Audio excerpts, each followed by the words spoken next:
So what are some of the challenges for inquiry learning? First, as I said, it requires extended engagement. So a good inquiry unit has to have a lot of meat in it. You can't do a 6-week inquiry unit and not have kids learn very much. So you need to think quite carefully about if students are going to be engaged for this long. What are they going to be engaged with, and how are you going to keep their interest, and how are you going to manage the process? So that's one challenge. Another is the systematic measurement, data collection, and analysis. Joe Krajcik did a wonderful study in '98 where he looked at an early project-based science classroom, and they found that kids could ask some questions. They weren't necessarily good questions, and they'd come up with designs for studies, and actually their designs weren't bad, but what they couldn't do was to continue systematically collecting the data or organizing it in useful ways. And right along with that, in a recent study, Kuhn and Pease just published a study that looked at a 3-year study of inquiry and found that even after 3 years of extended inquiry, that students tended to have difficulty staying focused on the objectives of the investigation. I think it's sometimes you'll even look at a graduate student, or if you're a graduate student, your advisor will get to what you've gone through this big explanation, and somebody will say to you, "What's your research question?" So it's often hard. It's hard for adults. It's very hard for kids.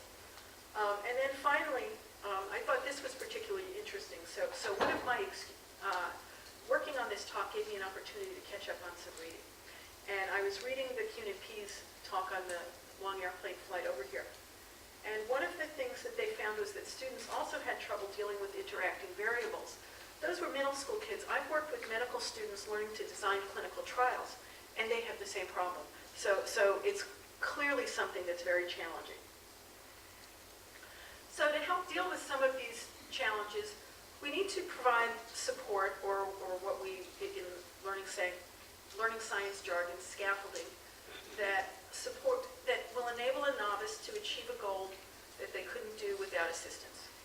And this is built on Vygotsky's notion of the zone of proximal development. That's that zone of activity in which a person can do something with assistance that they couldn't do alone.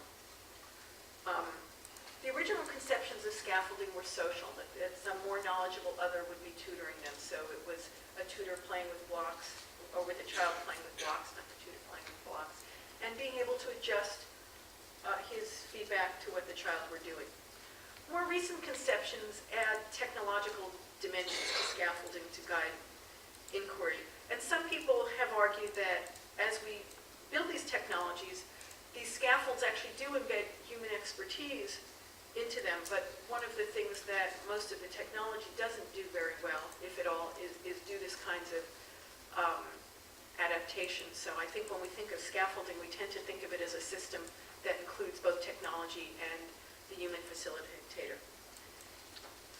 So in inquiry learning, we have a couple of issues related to scaffolding that have been discussed in the learning sciences community and that I've been thinking about for a while. And some conversations many years ago with Mark Gusdime at Georgia Tech. So one really important thing for inquiry learning environments is that the students have to be able to do what they're supposed to do. And that sounds obvious, but I had a project where we had 6th graders trying to design artificial lungs. They clearly couldn't do that. But they were okay once they got told they could do the 6th grade version. But they need to be able to have some hope of success in the task and learn from the task. You also need to help make inquiry manageable within the learner's zone of proximal development. We borrow a lot of our ideas from cognitive apprenticeships, in which learners become increasingly accomplished problem solvers, but they get structure and guidance from mentors who scaffold students through coaching, through structuring the task, and hints, but without actually telling the answer. And a lot of the technology scaffolding that I think about, it builds on that. So Brian Reiser talks about mechanisms for scaffolding inquiry, and one is structuring, in which you help people understand what are the parts of the task. But the other part is kind of interesting, and he had a paper at one point called Why Scaffolding Should Sometimes Make Problems Harder. And his argument was that sometimes you need to slow people down get them to think about what they're doing and talk about it and reflect on it and not mindlessly just keep doing steps. So it's sort of a cognitive rocking the boat. So Collins in the Cognitive Apprenticeship talks about 3 kinds of scaffolding that map onto some of Brian Reiser's categories. So the first is communicating the process, telling people what are the steps that you need to do to complete this. And I think for years teachers have used different kinds of worksheets that may be more or less directive. The other is coaching, which is kind of the over-the-shoulder help that a teacher might give. And then the other is eliciting articulation. It's a form of problematizing, and it asks students to explain to themselves or to others, to encourage reflection, enhance constructive processing, and make thinking visible, and then consequently an object for discussion and revision. It's really the first and last that are more likely to be designed into inquiry learning environments, because it's pretty hard to design a coaching piece. So I think the intelligent tutoring people do some work on that. So how can we accomplish this? This seems pretty hard. So one piece is the facilitation. And I think when I was first doing learning sciences research as a postdoc, I think I would hear my supervisor talk about teacher-proofing curriculum, and we would just all cringe.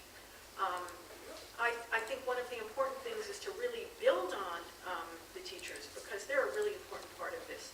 So when I talk about facilitation, I talk about the human element of scaffolding, who guides the learning process rather than providing information. Anne Brown talked about the facilitator or the teacher as the expert learner to model learning processes for children. And a lot of this inquiry can be scaffolded by the teacher through open-ended questioning. It's often at a meta level about how the group is doing. Does everybody agree? There's also been some nice studies of Jim Minstrel's teaching where they talk about the reflective toss, where Minstrel, the student will throw an idea and Minstrel will catch it and throw it right back. And I really like that metaphor. But the notion is building on what the kids say as opposed to bringing new ideas in. And pushing students to explain their thinking and challenging their ideas. And finally, in organizing inquiry, there's 2 other more social and resource issues that have to be dealt with. I was in a school the other day, and the teacher was really good at maintaining that agenda. It's not something I'm particularly good at. But we have 5 minutes for this piece, and then we have 10 minutes for that. So trying to make sure that the group stays on task. And helping to monitor the social dynamics so that all students are participating, because this is hard. And there are students who may not participate without some encouragement. And those are some things that are really important issues for the teacher. Technology might help provide information, but I don't believe that those will ever be taken over by technology. But we do believe that even though expert facilitation is pretty hard, and technology can offload some of that facilitation. So Iris Tabak talks about synergy between different kinds of scaffolds. Sadhana Punton-Baker and Janet Kolodner talk about distributed scaffolding, where you have scaffolds. Some are in the teachers, and some may be in a journal, and some may be in the technology tool themselves.